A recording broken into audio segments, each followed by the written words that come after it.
All right. Thanks for tuning in. Um, so today I wanted to talk about comic strip characters.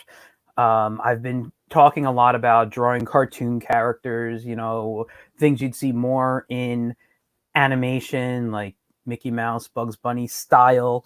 And I do a lot of that, and I love it. I really do. But I'm more of a strip guy, meaning I love comic strips. Um, I grew up reading a lot of comics, the newspaper stuff, and comic strips have been around, God, for over 100 years. Um, they are some of the most fun parts of the newspaper. Actually, probably they are the best part of the newspaper, in my opinion. They also helped sold the newspaper back in the early days when a lot of people weren't reading a lot. They were kind of illiterate or didn't understand. They used comics to um, help sell the papers because it was a daily strip that you can look at the pictures and you didn't really have to pay attention to the words, but they weren't lots of words in there. So if you didn't really read well, you could still read the comic. There's a lot of great comics out there that still are published in the newspaper. Unfortunately, not a lot of people read the newspaper like they used to. So what they do, what you do is read these online. There's websites like gocomics.com that feature a lot of syndicated comics. Now, I collect a lot of these book collections. For example, I got some right next to me here. Here's a Odie Unleashed. This is Garfield. Obviously, Garfield is the orange cat who loves to sleep and eat lasagna. Beautiful work in here. Now, what's interesting about Garfield, and I always loved Garfield for this reason, it's simple. They only use 3 panels to tell the jokes. Where's the camera? There it is. It's bright and it's colorful. I love that. All right. Mort Walker created High and Lois. And Beetle Bailey. I have the High and Lois book here. I was looking at it when I pulled it. Let me get the High and Lois book so I can show you.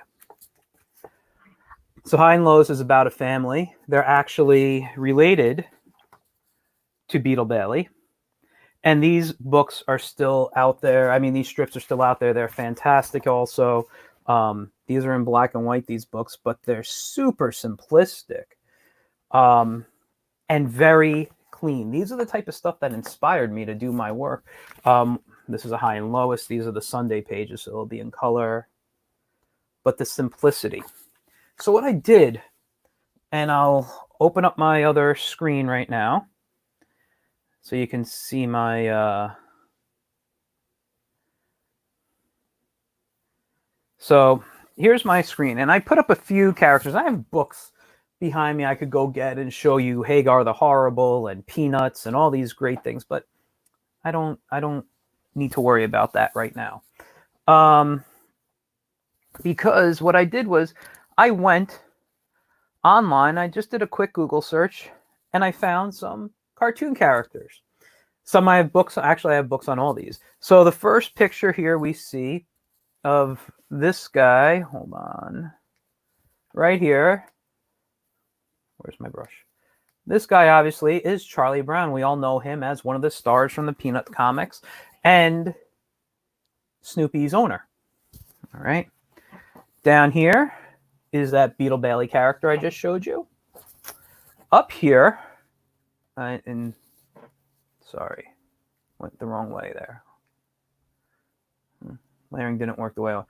This guy here is Hagar the Horrible. Hagar was created by a guy named Dick Brown. His son Chris Brown now draws it, but they worked, or I don't know if Chris did. I'd have to look that in. But Dick worked with Mort Walker, so you can see how the style is very similar to Beetle Bailey there. And then in the center, we probably got the most popular comic of all time. And let's just go zoom in on my screen here. Calvin and Hobbes. Calvin and Hobbes ran for 10 years, created by Bill Watterson. To this day, considered probably one of the all-time best comic strips that ever ran. I actually have a print above me of the final strip. That could be a little bit of a tearjerker if you're really in depth and familiar with the characters and the strip, and I read it the whole time it ran. So what I'm going to do is I'm going to show you guys some techniques on drawing all these characters here. So we're going to start with the most simple one, and that's Charlie Brown. And let's bring Charlie. Whoops, wrong one. Where's Charlie Brown? Charlie Brown. Is this it here? Hold on. Ah, there it is. And I guess I drew all the arrows on Charlie's layer, so let me erase those. Erase. And if you guys have any comments or questions, I'll be happy to answer them the best I can. So one of the things, and everyone thinks Charlie Brown, excuse me, and Snoopy and all those characters are very easy to draw. And if you know what you're doing, absolutely true. But these characters are so simple. Sometimes your brain wants to make it more complicated. So when you look at very simple characters, you really got to keep it simple. Shut off your brain from looking at it and saying, I want to add details. All right. So I'm going to draw over Charlie Brown for a second. And we can see here his head is a circle, is this circular shape, kind of a little squarish on the side, a little flat, right? His neck is a rectangle that goes to his body, which right here, if you want to do it this way, and what I like to do is I like to break it up a little bit and kind of have, it's almost like a little kind of a bell shape there, and then a rectangle, right? And let me zoom in on Charlie a little bit more so you can see it better. Okay. And then we got these rectangles that happen right here with flat ovals. You see? And then we can add in all the other details after. So keeping that shape simple, we have Charlie Brown. So it's okay to trace. I've put pieces of paper and traced over comic strip characters and comic book characters when I was learning a long time ago.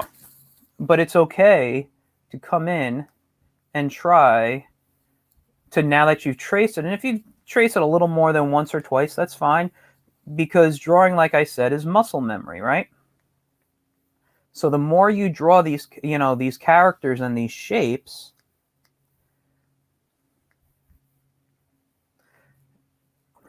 you're going to have, it's going to become more of like a muscle memory piece.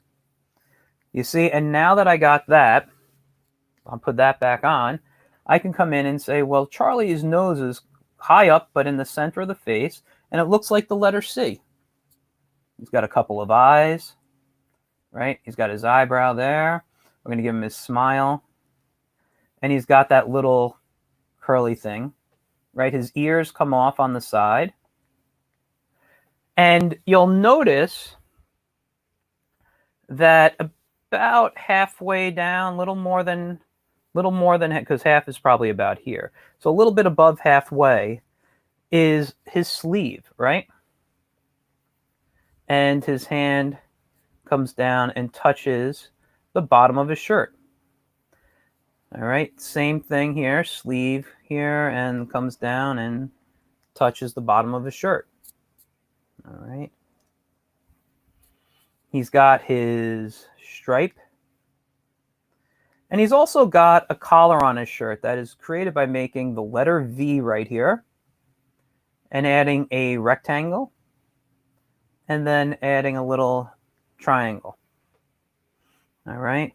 And then you go in and add other details like his socks, which aren't always on perfect. So you can see I'm using wavy lines up there, or you can't because it looks like it's cut off. I can't tell. I have a little glitch on my other screen that I'm looking at. So let me move up his feet so you can see it. All right. So you can see how I use those wavy lines. And then he got shoelaces and some lines in there. So if I zoom out again, you can see that Charlie Brown is made very simple by just simple shapes. But I made sure not to think about the details. Okay. So that's Charlie Brown. Let's get rid of Charlie. Let's bring up, who's next here? Hagar the Horrible. I want to do him after. Let's do good old Beetle Bailey. Now, if you've never read Beetle Bailey, it's about a soldier in the army who is incredibly lazy and tries to get out of work. He actually started off as a college student. And the character, the strip I don't think was doing too well, if I remember correctly. And they were thinking of canceling it. Well, one of the wars, I don't remember which one. I want to say it was Vietnam came out or happened. And they enlisted Beetle in the army. And Mort Walker based these characters and other people on his experiences in the army. And the strip did amazing, went on. Mort Walker passed away, I don't remember if it was last year or a couple of years ago, but his sons have been working on the strip with him for years, and they now work on the strip, and they have a couple of others who help out. It's a fantastic, still makes me laugh all the time. I read it, honestly, I read it almost every day. And when I don't read these strips, like going on comics.com or King Features, Syndicate, or these other sites that post these comics, if I don't read them on a daily basis, I sometimes wait like a full week, and then I'll go back and read the whole week's worth, because I like the serialness of it. And sometimes I like to read them all at once. The ones I read every day is because I like the serialness of it, meaning the things change. So let's take a look at what makes up Beetle, right? Beetle's hat is this shape. What would you say this shape is? I don't know. It kind of has a bit of a bell to me, a little bit of a pear. So it could be, a couple of things, right? But it's not a difficult shape to make. And then he's got a straight line for the hat, and he's got a curved line for the bottom of his hat there. Okay, his nose is almost like making a circle, but not closing it out. He gets a line, and then he gets an ear, which is made like the letter C. And if we look at the shape in his ear here, right, it's like a backwards number 5. All right, let's draw those curves. And he's got 3 little freckles and a big smile until the Sarge comes. All right, now when we look at his collar, the top part, and both parts are actually like this. So if we draw it to the edge, they're almost like making triangles. You see that? And the same goes on the other side. If I finish this line that I'm drawing right here, let me zoom in so you can see it better. If I complete this line right there, you see how that makes a triangle? Well, I don't need to finish that line. I can just go in and curve it. Now, before I draw, because I do a lot of erasing, so before I draw his arm, I like to draw his whole body, which is just a lazy curve, which I'm following a bit of the arm, a slightly curved line here. It's a little more straight, and then this bump and line going across. All right. I'm going to do a little bit of erasing so we can see here. Let me change that to pencil. There we go. His sleeve. What's his sleeve? Well, it's got this rounded rectangular shape, almost like a bell too, with another rounded rectangle right there. Okay. And then curved line kind of straight, and then his fingers, which are just little bumps. Okay. Rectangle, rectangle going into a circle. And don't worry, I didn't forget up here. These are just rectangles, right, with the letter U. With the letter U and a circle. You see that? Now as I develop his legs, I come in, give it a bump, and then I go out. It's like a straight line, bump, angle. And then we got this wavy line here, and this right here where it puffs out, this would be his knee. That's why there's that other little bump going on right across from it, because this bump is the wrinkle in the pants. And if we follow this line, it kind of curves in, got the bump for the knee, and then straight down. And his cuffs, curved line, kind of rounded rectangle, same here. And now his shoes are very round. Okay, and there's a rectangle right there, a little half circle.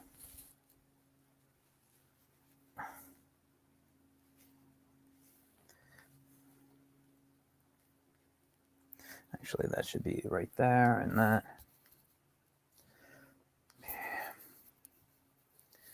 So you can see here, I'm not going to draw a beetle on the other side again, but I want to show you the way I traced him.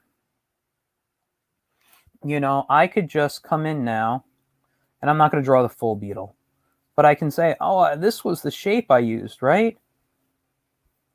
And it kind of came down in here, and we forgot his hair. It's just 4 strands.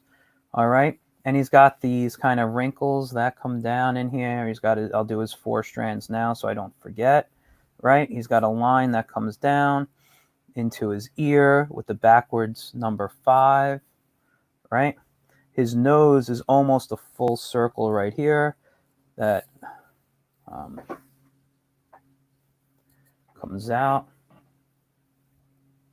And give it a smile. And then his 1, 2, 3. And let's erase right in here so we can see. And his neck, I think, needs to be a little bigger. I think I just have a large brush at the moment. But no, I forgot that line there too.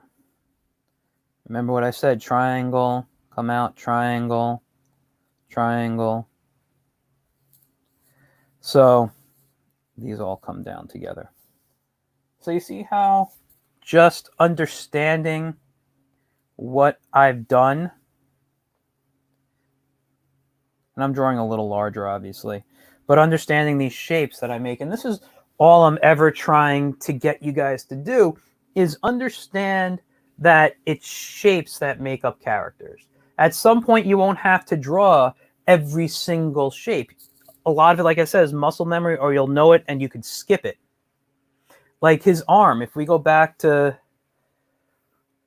Beetle's arm over here, I drew 2 lines going down the side, right? But couldn't it be a rectangle if I drew it like that?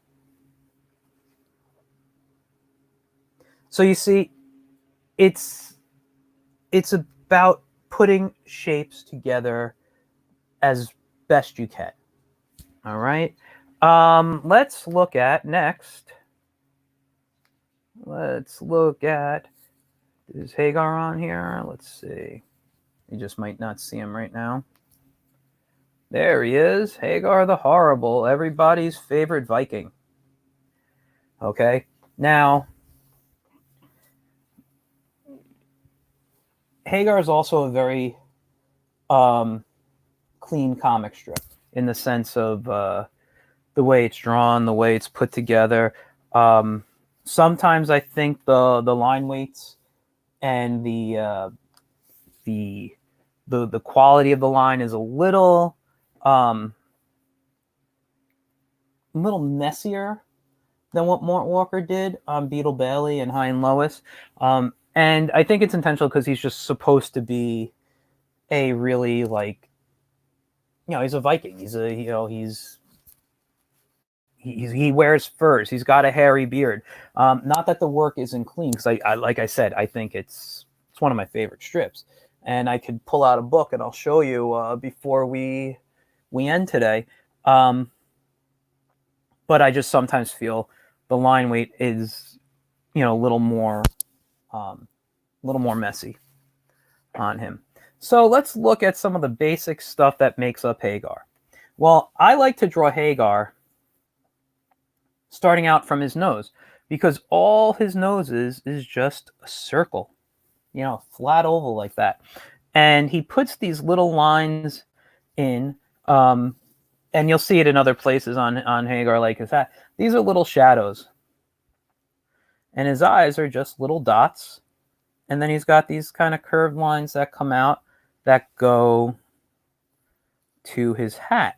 Now his hat is a rounded triangle. You see that? Let's zoom in. And he's got these little circles that are there. And you can see he's got these lines that come out for shadow. And he's got horns on the side because he's a Viking. You can see he's got little hatching going on. And actually what I did is something you don't notice. His points aren't actually really sharp. They look a little more round. You can see more of that. And his hair, his beard, is just lines. And this is actually very popular with a lot of type of strips. The Wizard of Id, his beard is very much like this. I love drawing beards like this and facial hair. It just makes the character look a little more sloppy and scruffy, And his mouth was just a smile that I opened. Okay, if we zoom out here, we got his body. Now, his body, what is his body? His body's this giant pear shape, which you can't see too much of because it's hiding behind a beard. I mean, behind the shield, right? And his legs come down, and they're kind of, wrinkly in the lines. And again, this is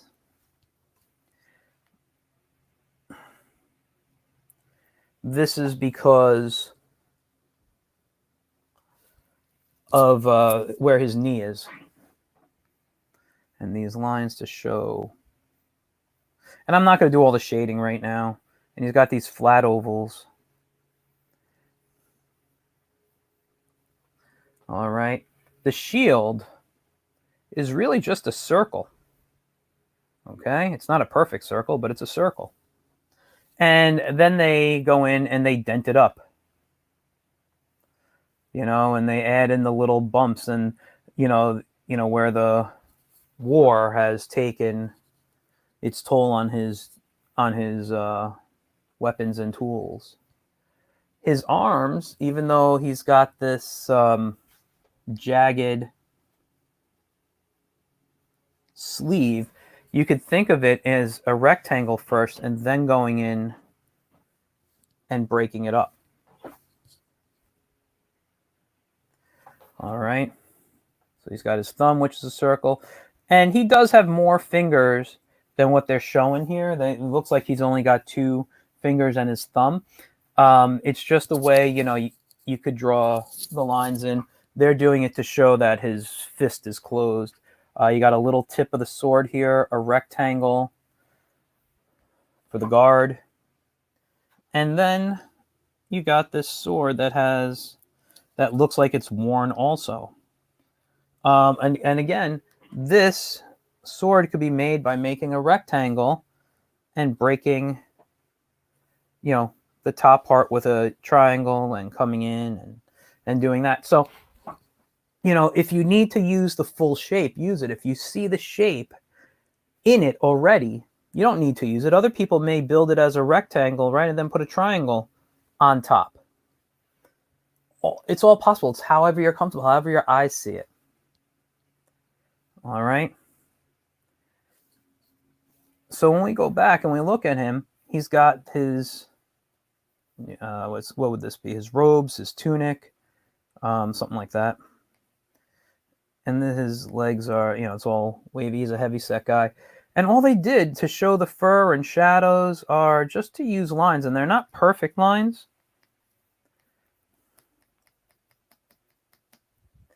You see that?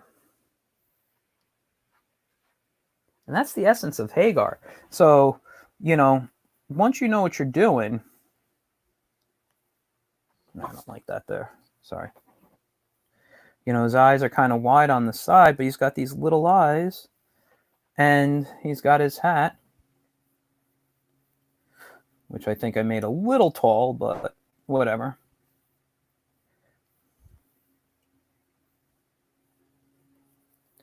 And now we can come in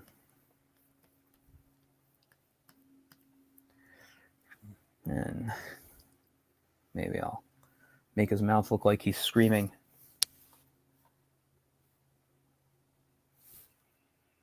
All right. And no, that's the Charlie Brown. I'm looking for another layer. That's the one I want to look at. Calvin and Hobbes. Calvin and Hobbes may be one of the best strips. Like I said, I mean, people consider it. I can't show it to you, but I actually have the complete Calvin and Hobbes collection. It's about I forgot Calvin's age. I'm blanking right now. I want to say he's 8, but he might be a little younger. And his stuffed animal Hobbes. Hobbes is a tiger, but to Calvin he's alive, and it's his best friend. This strip was one of the most imaginative strips ever made.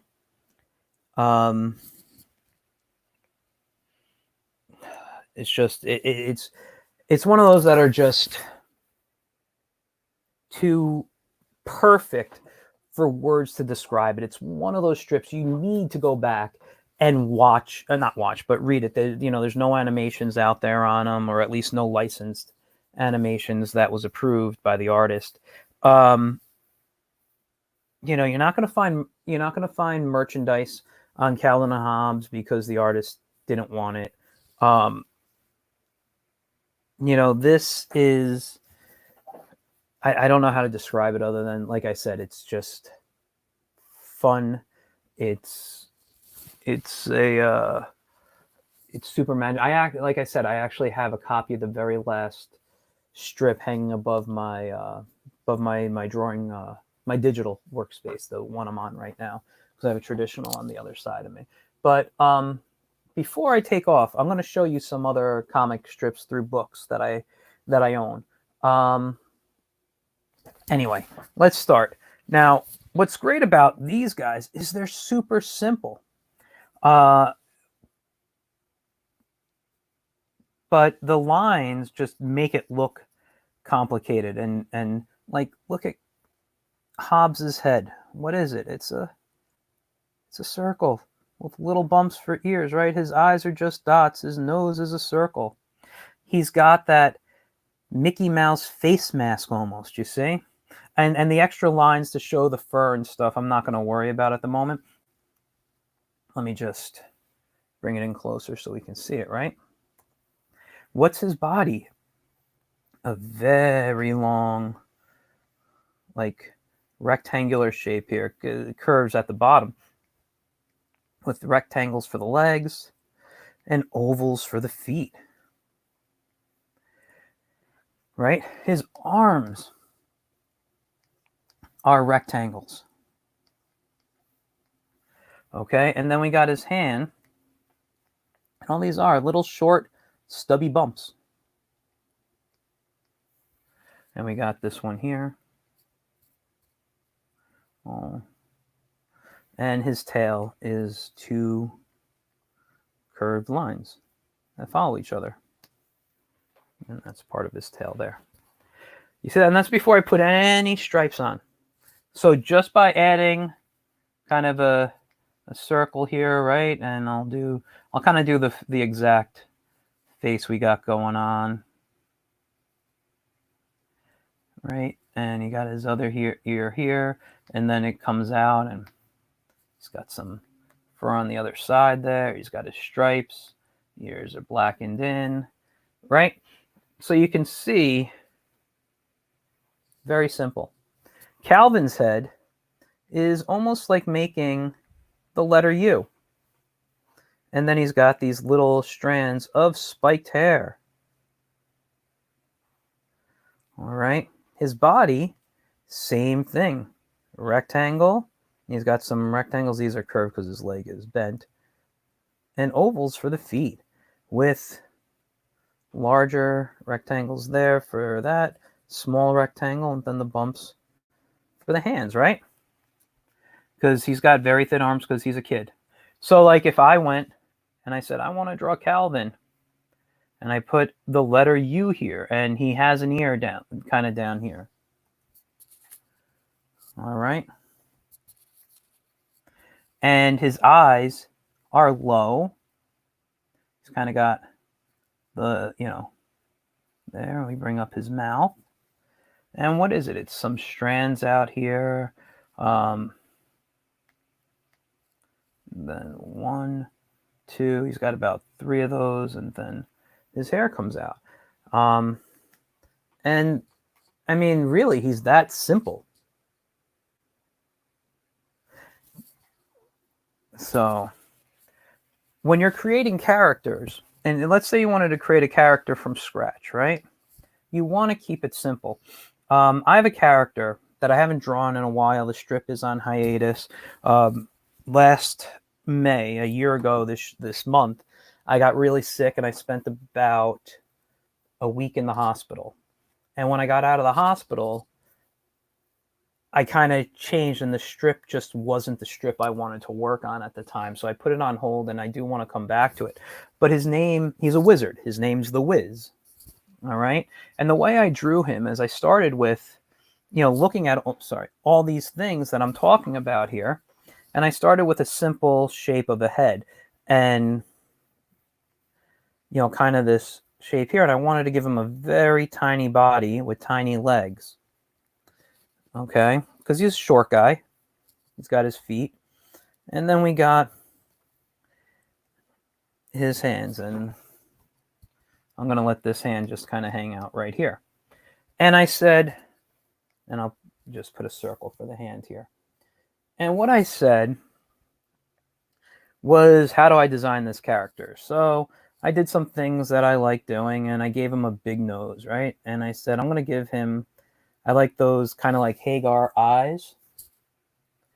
And then I'm going to give him a beard. Now, I played around with different parts of the beards. I did the line the way it was, and I said, let's give him a long beard, like it comes all the way down. And I'm like, that's great because it covers up his body, and I don't have to draw a lot of his body, right? So I made a mold, and I'm like, oh, well, if he's an old man, he should have old man eyebrows. So I made these kind of bushy eyebrows. And I'm just bringing it in so you can see a little easier.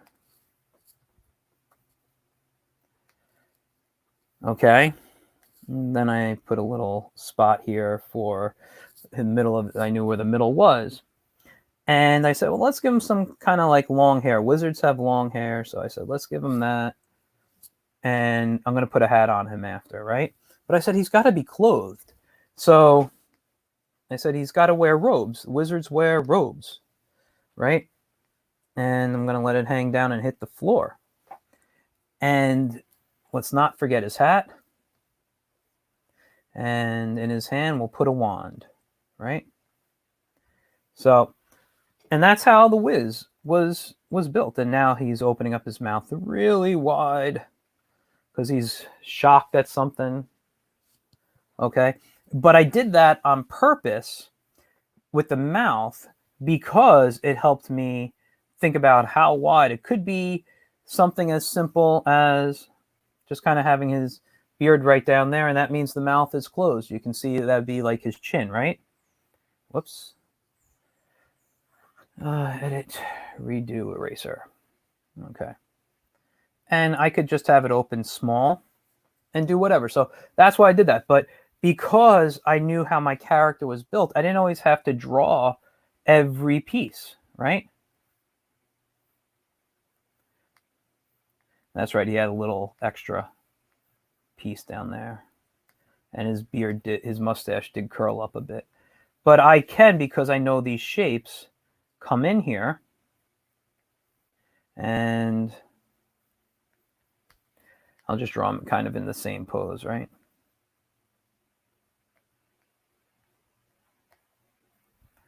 Okay.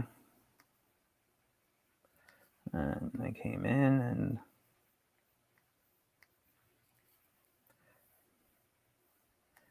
and you can see how I was able, I mean, they're basically the same, but you can see how I created that wizard character just by these simple shapes. And one of these things, like I could take the Wiz, and I know he's short, but I could curve that little body I made him, right?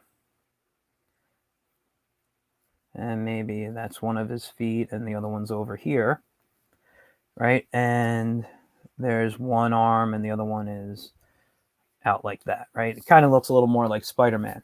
But I'd be like, oh, okay, now I'll draw the body like this if I need to pose him. If he's just standing there, I could do something simple.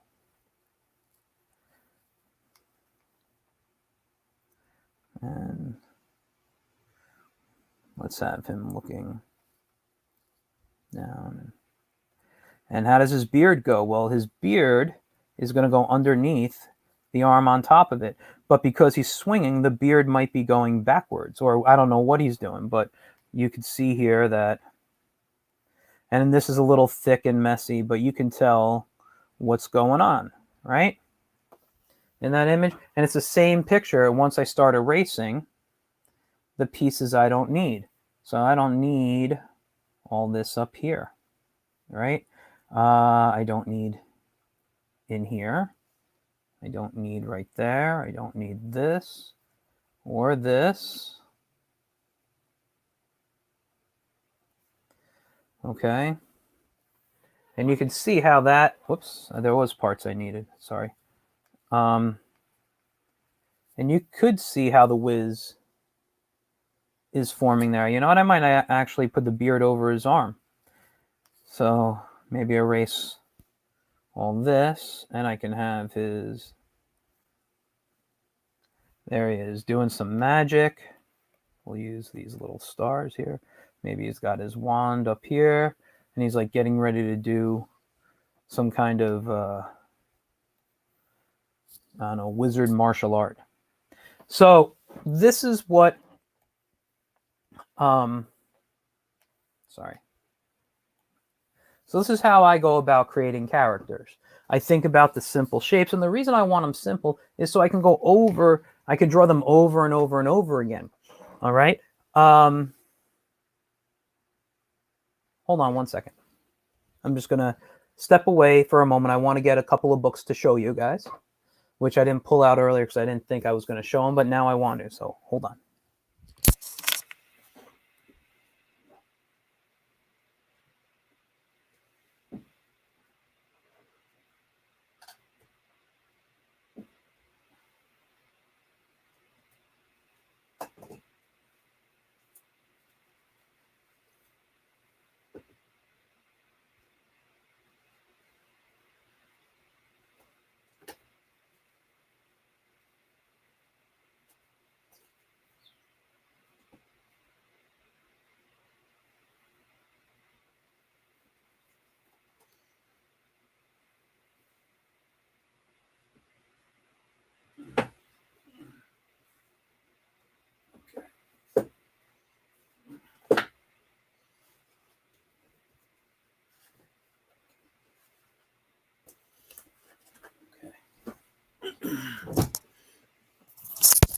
Okay. Hello, I do apologize. I am back, and I'm going to show you some books now. Now, there's a lot of great comics out there, comic strips. One of my favorite is a book, is a strip called Rip Haywire. It's by Dan Thompson. He also draws a strip called Harley. which I love. Rip Haywire is about a soldier of fortune. It's kind of an adventure comedy. Um, you can find that on comics.com as well as Harley. Harley is about a guy and his cat, and he drives a Harley. He that's a humor strip, as well as Brevity, which is a strip Dan didn't create, but he took over at some point. There's, oh God, I mean, I read so many. There's the Intelligent Life comic by Dave Reddick. David Reddick is an artist. He's worked for Garfield. He's worked for a bunch of places. He works on the Blondie comic strip currently. But Dave Reddick has a strip called The Intelligent Life, and it's about geeks, people like me who you can see in my background love superheroes and The Simpsons, and they're just, different forms of his love of the geekdom. And it's about they work together. A couple of them live together. One is more of a sports geek than a comic geek or movie geek or whatever. So there's different aspects of geekdom in there, and I just think anybody who loves pop culture, who loves the nerdy stuff, things like the Big Bang Theory and stuff, you guys, it's a great strip to read. So I'd look it up. It's called The Intelligent Life comic. But I'm going to show you a few other comics I got down here. And the first one is the Hagar the Horrible book. Remember, I told you I was going to show you guys that. Now, just to go in here, and let me find a good picture. Okay, like you can look at this page here, and you can see that it is a very clean line comic, but the way and the use of shadows makes it look a little kind of it brings a look to Hagar that shows kind of that he's not the cleanest guy. So even though it is a clean illustration, Hagar doesn't have a clean look to him, if that makes sense to you. Another strip that I love is the Lockhorns. The Lockhorns is about a husband and wife and their marriage. I mean, it's just humor jokes about being married. I enjoyed it when I was a kid, but it's one of those things you might relate more to when you're married or dating and in a relationship. This was given to me by Bunny Host or Host. I forget, you always say their last names wrong. I'm terrible with names, but she's the co-creator of the strip. Her husband Bill drew it until he passed away, and now I forget the artist who's on it, but his assistant was drawing it. And it's these beautiful, simplistic illustrations, all clean. And I think because of my love of animation, I'm attracted more to clean line art than more scribbly type of work. But doesn't mean I don't love or like the others. It's just I think I'm attracted to more clean line. Now, even to me, better than Garfield, I've always been a Heathcliff fan, the other orange cat, who's a little tough. Mostly a single panel strip comic. Hard to show because the book doesn't open all the way without me breaking it. But he's just a tough cat that always is about eating food, and he can beat up the dogs. Things like that. He loves his fish. He loves messing things up for people, like the trash can. Like, here's the picture you were looking at. It's okay. Ooh. I think I just broke the spine, unfortunately.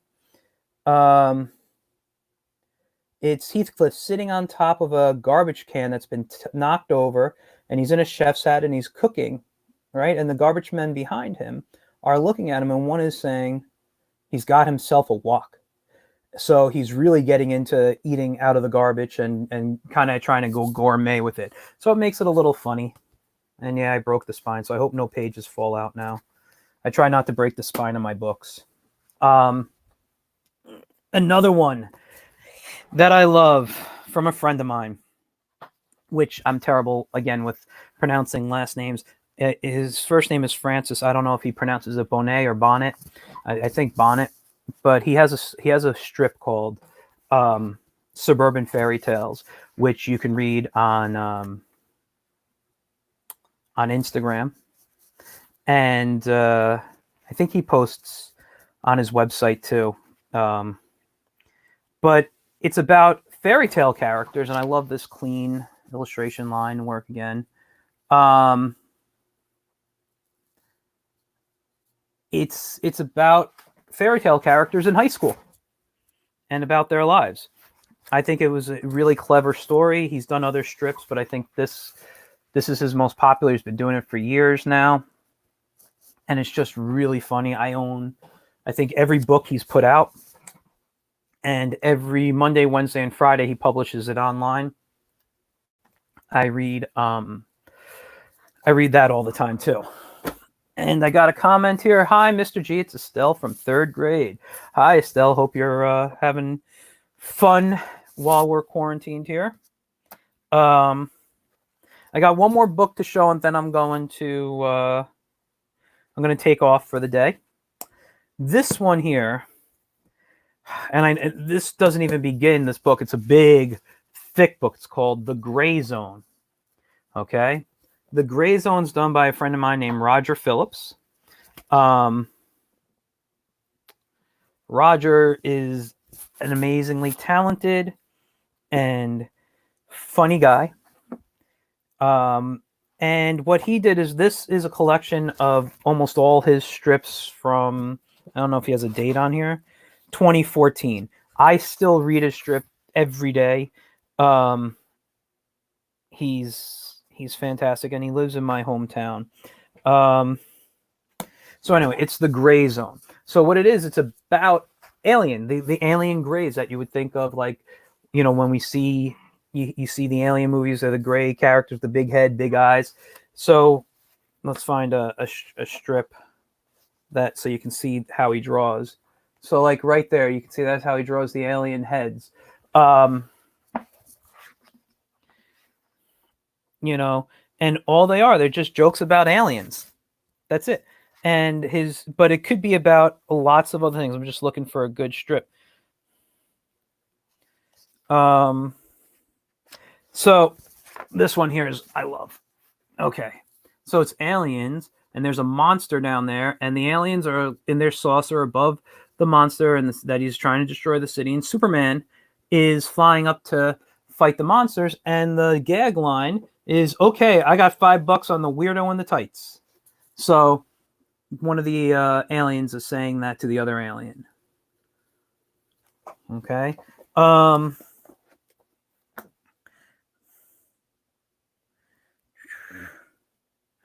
Like this one is funny to me too, the Santa Claus one. So the alien says to Santa Claus, who looks scared to see him or a little shocked, says, "Are you done with that sack? Because if we look closely, the alien has someone's foot. He's holding someone by the leg, so he's abducting someone." And as Santa's leaving gifts. Let's see. There's a lot of clever stuff, but here's a guy who puts out a strip every single day. You can look him up online too. It's for the most part very family friendly. Occasionally has some jokes that aren't great for kids, but he tries to keep the strip very family friendly. It's a fantastic strip. So I hope you guys enjoyed today learning about comic strip characters. Eventually I'll teach you guys how to create a comic strip. And I guess that's it. Thank you for joining me tonight. Well, today, it's not even night. You can probably tell it's bright in here. And read as many comics as you can. Go to comics.com, look up King Features, find online comics that you enjoy. And like I said, they're published daily, except for the ones that I just showed you there, the Suburban Fairy Tales. But go online. Comics.com is the best one. And you could read what would be in the newspaper, since you guys don't get the newspaper these days. All right. Have a great rest of the day, and I'll see you guys on Wednesday. All right. Bye.